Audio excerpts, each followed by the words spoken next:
Hello viewers, আসসালামু আলাইকুম। আপনারা দেখতেছেন মিশকাত এএফআর টেকনোলজি। আপনাদের মাঝে চলে আসলাম আবার একটি নতুন ভিডিও নিয়ে।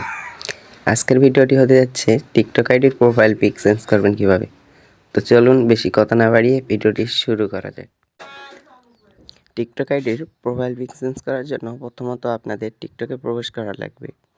টিকটকে প্রবেশ করার পর নিচে ডান পাশে প্রোফাইল নামের লেখাটিতে একটি ক্লিক করবেন। এই যে দেখেন আমি মার্ক করে দেখাইতেছি। প্রোফাইলে ক্লিক করার পর নিজের প্রোফাইলে প্রবেশ করবেন। করার পরে উপরে এডিট প্রোফাইল লেখা আছে, এটিতে একটি ক্লিক করবেন। করার পরে উপরে চেঞ্জ ফটোতে একটি ক্লিক করবেন। ক্লিক করার সঙ্গে সঙ্গে আপনাদের সামনে 4টি অপশন শো হয়ে যাবে। এখান থেকে সিলেক্ট ফ্রম গ্যালারিতে একটি ক্লিক করবেন। করার পর গ্যালারি থেকে যে কোনো একটি পিক বাছাই করে নেবেন।